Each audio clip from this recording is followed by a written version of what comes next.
Paz do Senhor, meus amados irmãos, como vocês estão? Espero que vocês estejam bem.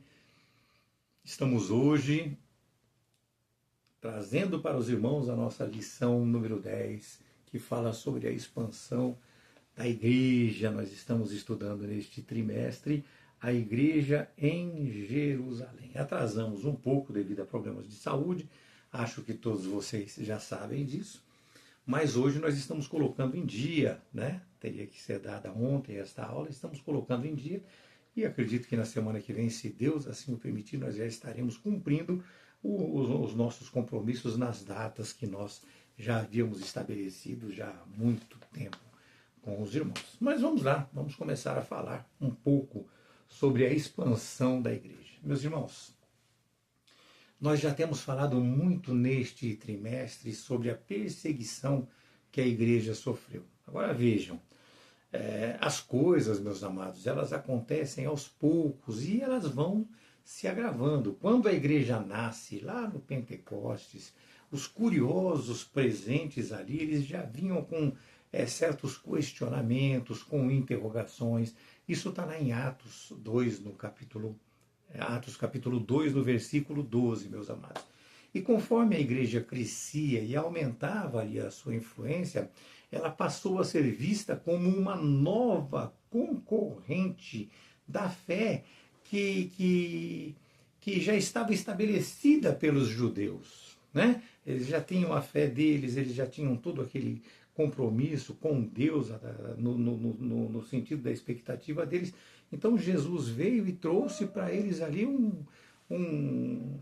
uma crença concorrente no entender deles, na visão deles, né? Muitas pessoas ali, elas estavam se agregando à igreja cristã, né? A esta nova doutrina que estava ali sendo apresentada. O que levou o judaísmo até a invejar, digamos assim, né? Os cristãos. E assim, meus amados, a fé que era motivo de admiração, ela passou até a ser contestada. E com isso ocorreu toda a perseguição, conforme nós já estudamos e já temos visto. Eles já tinham, meus amados, condenado Jesus, que para eles estava morto, não é verdade? Agora vinham os seus seguidores com o mesmo propósito e com a mesma ênfase, trazendo as mesmas coisas, apresentando as mesmas coisas. Era uma coisa que para eles não agradava mesmo, de fato, desagradou muito a cada um deles. E assim, meus irmãos, eles iniciaram toda esta perseguição que passou a fazer parte de uma normalidade da vida cristã, porque isso se tornou para nós uma coisa quase que corriqueira. Nós vemos muitas perseguições, nós vemos muitas pessoas se contrapondo à igreja cristã, né? Então, passou isso praticamente a fazer parte da nossa vida, da vida dos cristãos. E acompanha, isso vem acompanhando a história da igreja, desde lá, meus amados, até os dias de hoje. E como nós sabemos e temos convicção disso, fará parte de toda a história da igreja até a vinda de nosso Senhor Jesus Cristo. Nós sabemos disso, sempre haverá pessoas querendo nos atingir. Haverá tempos, meus amados, de tolerância, haverá tempos de intolerância, como nós já vimos lá no passado, já presenciamos e vivemos hoje também. Então haverá tempos de tolerância, tempos de intolerância, e nós passaremos e sofreremos sim ataques tanto de pessoas de fora da igreja, ou seja, externos, né, como de pessoas de dentro da própria igreja, como nós já vimos lá no caso de Zafira, né, Ananias. Então, meus amados, é uma coisa que nós precisamos entender que nós passaremos por ela. É preciso constar aqui também, para os irmãos, e deixar muito claro, que nós do Ocidente, nós temos desfrutado, por enquanto, né, de um longo período de liberdade religiosa. Nós estamos praticamente tranquilos nesse sentido. Mas a história e a realidade que nós estamos vivendo hoje nos ensina que não há garantia nenhuma de que esta liberdade continue por muito tempo. Não temos garantia disso. E assim nós precisamos ser fortes. E assim nós precisamos estar preparados, entendendo que não vivemos uma verdade, né? Digamos assim, nós não estamos vivendo uma verdade. É isso que vai fortalecer a nossa fé. Sim, nós vivemos a verdade. Nós precisamos entender isso. Nós não vivemos uma, nós vivemos a verdade. Nós vivemos o único caminho e a vida eterna, meus amados. E sabendo disso, nós precisamos nos empenhar em conhecer cada vez mais a palavra de Deus, conhecer a Cristo e permitir, meus amados irmãos, a ação poderosa do Espírito Santo em nós, porque nós sabemos que ele habita dentro dos verdadeiros cristãos e nós nos colocamos nesta posição. Nós precisamos verdadeiramente nos entregar a Cristo e buscá-lo em espírito e em verdade para que isso ocorra conosco, não é? Mas vamos lá. Meus amados, nós entrando aqui no capítulo 8 de Atos, nós vemos as consequências desta perseguição. O texto sugere uma leitura dos versículos de 1 a 8 e do versículo de 12 a 15. Mas, como eu faço sempre para os irmãos, leiam toda a perícope, leiam, vamos colocar assim, leiam o capítulo 8 todo. Isso ajudará muito vocês na compreensão e no entendimento disso. Nós acrescentaremos outras coisas, mas isso já dará um ótimo entendimento para os irmãos. Nós veremos ali, meus amados, que com a morte de Estevão, acirrou-se ali muito as perseguições contra os cristãos, né? Que acabaram fugindo ali de Jerusalém. As únicas pessoas que permaneceram ali foram os apóstolos, né? Essas pessoas que fugiram de Jerusalém, elas se espalharam ali por toda a parte, mas não de uma forma organizada e voluntária. Eles fugiram de uma maneira desenfreada, porque Saulo ali, meus amados, ele entrava nas casas, ele arrastava homens, arrastava mulheres, né? Nenhum plano evangelístico ou a implantação de nenhuma igreja havia sido discutida ainda. Havia se discutido ainda. Para quê? Para que se desse cumprimento ali à grande comissão, ou seja, ao projeto de se pregar o evangelho até os confins da terra. Como nós vemos lá em Atos 1:8, nós já estudamos isso, né? Mas recebereis o poder, né? Quando vier, recebereis o poder. E quando o poder vier sobre vós, o Espírito Santo quando o Espírito Santo vier sobre vós, vocês serão minhas testemunhas, tanto em Jerusalém como em toda a Judéia e Samaria. E hoje nós vamos entrar pelo assunto de Samaria aqui, falando de Filipe, né? E aí até os confins da terra, até a última parte da terra, como diz o texto de Atos 1:8. Portanto, havia sim uma ordem, mas não houve naquele momento um planejamento, não houve planejamento algum. E independente de um planejamento, meus amados, nós vemos que o Espírito Santo ele deu cumprimento aos planos de Deus, independente de todas estas circunstâncias. Mas vamos lá, voltando para falar dos apóstolos, que eles permaneceram ali em Jerusalém, eles ali ficaram e suportaram ali toda aquela perseguição. Por quê? Porque eles precisavam cuidar e manter a unidade ali da igreja. Ali havia uma multidão, como todos nós sabíamos. Alguns se evadiram, outros permaneceram ali, né? Então eles precisavam estar ali mantendo a unidade da igreja. Amados, que fique muito claro para os irmãos que Deus ele usa toda aquela situação, ou seja, a morte de Estevão, o aumento da perseguição, para quê? Para poder expandir o seu reino. E é sobre isso que nós estamos falando hoje, sobre a expansão do reino. Isto, meus amados, está dentro do contexto bíblico, como nós vemos inclusive lá em Atos 11, 19. Ali, meus amados, eles pregavam somente a judeus, ou seja, judeus ali se expandiu, mas eles pregavam somente a judeus da Fenícia, de Chipre, da Antioquia.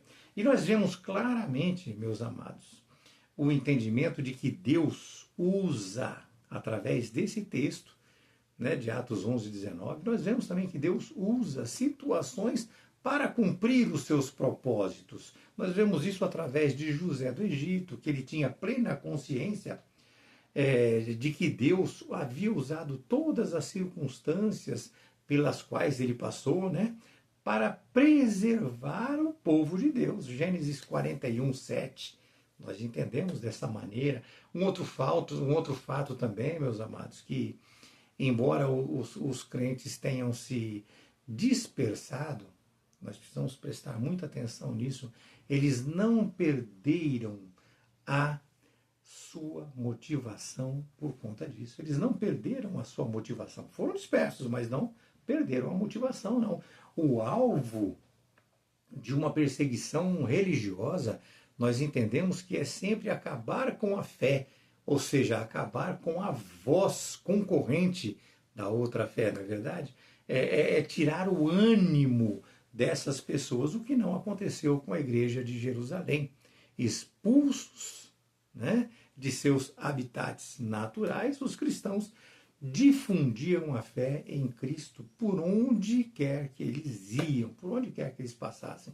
E com isso nós vemos que a igreja estava dispersa, mas ela não estava fragmentada, como diz a revista da Escola Bíblica da CPAD, meus amados. Cada cristão era um foco de avivamento. Eles continuavam, sim, enlutados ali por tudo que aconteceu, pelo que aconteceu com Estevão, mas eles não estavam desesperados, não estavam desesperados. Ou seja, eles choraram e sofreram com a morte de Estevão, mas não perderam o foco. Foco, meus amados. É como hoje nós temos que ter e manter o foco em toda e qualquer situação que nós almejamos buscar e alcançar.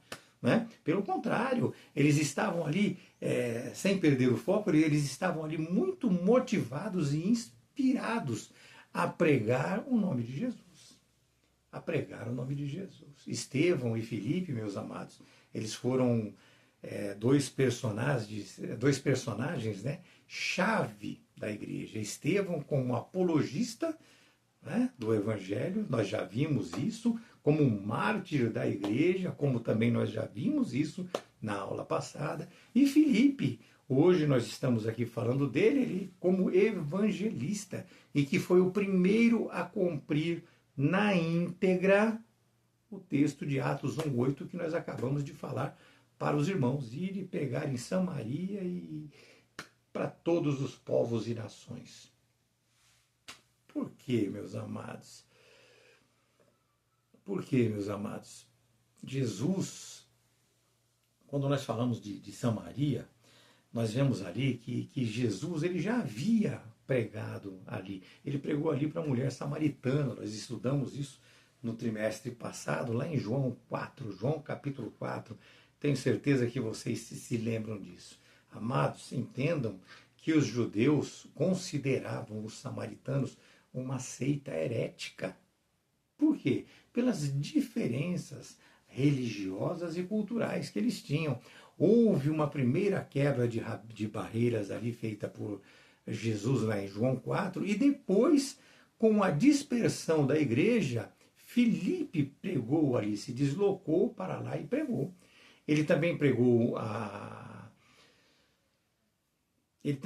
meus amados, ali ao etíope, ou seja, os confins da terra, né? Isso além de outros pregadores que também o fizeram em outras regiões. Nós não podemos falar somente de Filipe, é que o assunto da revista hoje é Filipe, né? Então, assim, apesar de todos os esforços malignos, a igreja triunfou, tanto que até Saulo de Tarso, o maior perseguidor da igreja, se converteu ao Senhor. Nós sabemos disso. Nós sabemos que ele estava a caminho de Damasco, se converteu ao Senhor. Mas voltando a Filipe. que é o nosso assunto principal de hoje, que é a expansão da igreja, então nós temos que voltar aqui ao Filipe. Ele foi um dos 7 escolhidos, juntamente com Estevão, para servir às mesas. E ele também, meus amados, como Estevão, ele era cheio do Espírito Santo, ele era cheio de sabedoria, além de ter todos os outros atributos exigidos lá em Atos. Né? Atos 6,3 nos traz assim.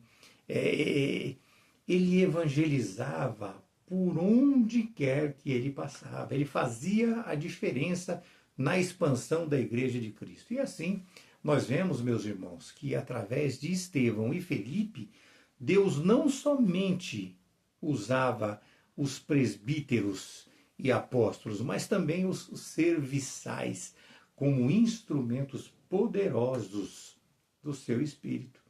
E de fato, meus amados, nós temos que trazer isso para os irmãos.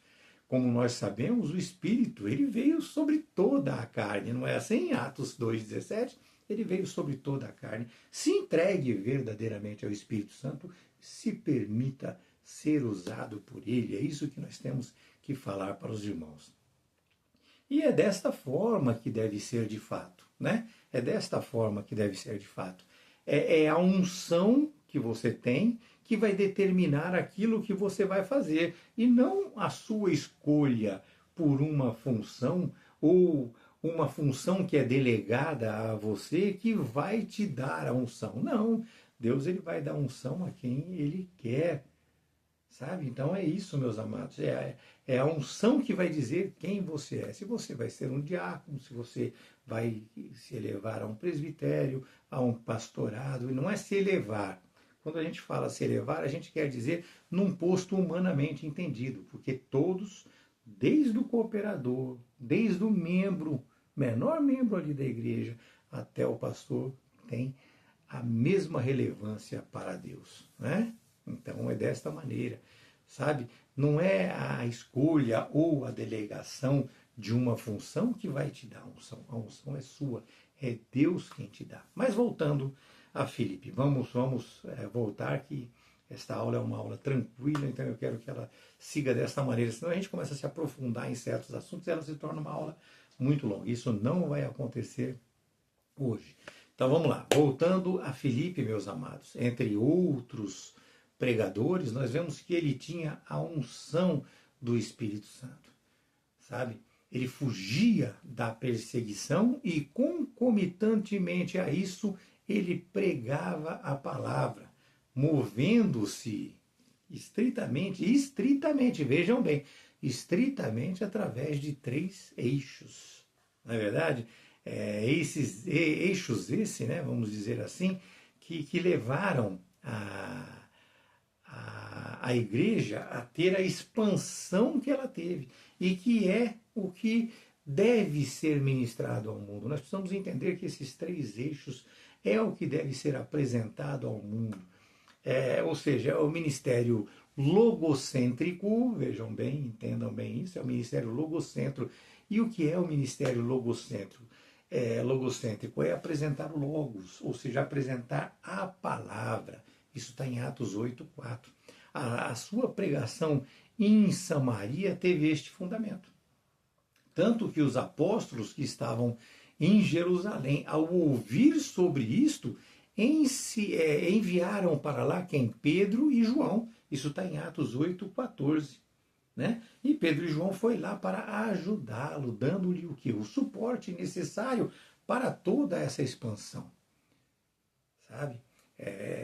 Eles ali foram para ajudá-lo a se expandir no ensino, se expandir no poder do Espírito Santo. E assim nós vemos, meus amados, que a palavra de Deus realmente não volta vazia, conforme diz lá Isaías 55:11. Nós precisamos destacar também, meus amados, que ele pregava ali, nesse logocentrismo, que é a apresentação da palavra de Deus, ele pregava o reino de Deus. Atos 8:12. Amados, o reino deve estar também no centro da nossa pregação, conforme diz Colossenses 1:13. Tá? Nós não devemos permitir, não devemos deixar e nem aceitar, sabe, que as realizações pessoais, como nós estamos vendo hoje em dia, tome conta do culto, tome conta do que está sendo apresentado pelos pastores. O Evangelho, meus amados, todos nós sabemos que ele é sim a promessa de cura para o corpo, mas principalmente, meus amados, é a promessa de cura para a alma. Isaías 53, 4 e 5, Mateus 8, 16 e 17 fala sobre isso. Um outro eixo também é o ministério cristocêntrico que ele apresenta, ou seja, tudo o que ele fala está centralizado na cruz de Cristo. Atos 8, 5 nos traz dessa maneira. Ou seja, meus irmãos, ele pregava o propósito de Jesus, ou seja, a missão que ele cumprira. Ele mostra que o que a tradição judaica esperava, ele mostra que o que a tradição judaica esperava já havia chegado. E tinha como tema central a morte sacrificial de Cristo, a sua ressurreição e a sua glorificação. Simples. É simples, meus amados. E com isto, tanto os apóstolos como todos os demais crentes em Cristo demonstravam através de suas vidas testemunhos de que Jesus continuava vivo. As curas de doentes, a libertação de oprimidos pelo diabo naquela região, era a prova incontestável de que Jesus é Deus e que Jesus, homem, havia ressuscitado, pois todos nós sabemos que Deus não morre. Tem também, meus amados, o ministério que é o terceiro eixo, que é o ministério pneumodinâmico, tá? Que estava fixado ali nos carismas do Espírito Santo, ou seja, era movido pela sua força, era movido pelo seu poder. Ele curava enfermos, expulsava demônios, tanto que, para constar aqui para os irmãos, chamar a atenção dos irmãos, tanto que Simão, o mago, apesar de ter lhe acusado, de ter lhe causado, não acusado, desculpem, apesar de ter lhe causado muitos problemas, por fim, aparentemente se converteu através de Filipe. Por quê? Porque ele se batizou. Ele se batizou, isso está na Escritura Sagrada. Agora, o que acontece também é que ele ambicionou, ele queria o poder que Filipe tinha. Isso está em Atos 8, 19.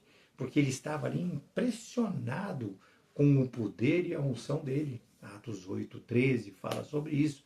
E não se sabe se ali houve de fato uma conversão ou se foi o interesse, né? Porque Simão, o mago, ele foi inclusive repreendido por Pedro, lá em Atos 8, de 20 a 24, quando ele ofereceu ali dinheiro a eles para que lhe fosse outorgado aqueles mesmos poderes que eles tinham, como se eles pudessem dar esse poder a eles, dar esses poderes a ele, não é verdade? Nós vemos também, meus irmãos, que Filipe teve a oportunidade de pregar para o eunuco. Já falei isso um pouco atrás aí para os irmãos, que ele pregou também ao eunuco, naquele eunuco etíope. E com isso, meus amados, quando nós falamos para todos os confins da terra, nós vemos que foi provavelmente através deste eunuco que o evangelho se espalhou pela Etiópia, porque ele era um importante oficial do governo. Atos 8, 27 e 28 nos diz sobre isso e nos fala sobre isso. Então, nós vemos hoje muitos judeus negros, né, cristãos, dessa maneira na Etiópia também. Nós vemos, então nós acreditamos que esse etíope teve essa oportunidade. Além da rainha de Sabá também, que conheceu a Salomão. Mas vamos lá, vamos prosseguir aqui. Queridos,